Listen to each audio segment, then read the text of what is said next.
3 phase वाली submersible motor की rewinding एक बहुत ही बारीक और तकनीकी काम है। ये काम करने के लिए मोटर और इलेक्ट्रिकल इंजीनियरिंग की अच्छी समझ होना जरूरी है। मोटर को रिवाइंड करने से पहले कुछ बातों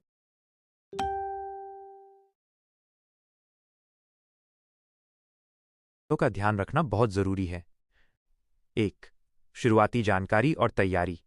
मोटर को रिवाइंड करने से पहले आपको कुछ जरूरी जानकारी इकट्ठा करनी होगी, जैसे मोटर का मॉडल नंबर और सीरियल नंबर, मोटर के स्लॉट की संख्या, पहले की वाइंडिंग में लगे तार का गेज, तार की मोटाई और टर्न्स की संख्या, वाइंडिंग का पैटर्न, कॉइल किस तरह से लगी हुई हैं, कनेक्शन का तरीका, स्टार या डेल्टा।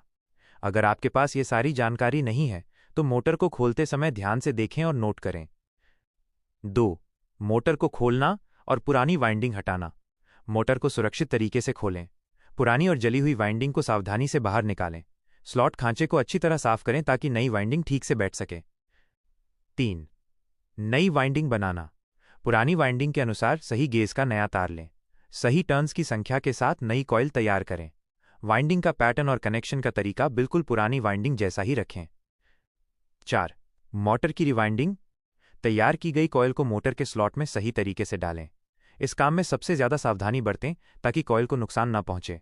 एक एक करके सभी फेज की वाइंडिंग करें। 5. मोटर की वाइंडिंग को इंसुलेट करना। वाइंडिंग पूरी होने के बाद इसे अच्छी तरह से इंसुलेट करें ताकि आपस में शॉर्ट सर्किट न हो। इंसुलेशन के लिए वाइंडिंग को वार्निश या किसी और इंसुलेटिंग मटेरियल में भिगोएं। मोटर को सूखने दें। 6. मोटर को फिर से असेंबल करना और जांच। जब वाइंडिंग पूरी तरह सूख जाए तो मोटर को सावधानी से फिर से जोड़ें। मोटर को फाइनल टेस्टिंग के लिए चलाकर देखें कि वो ठीक से काम कर रही है या नहीं।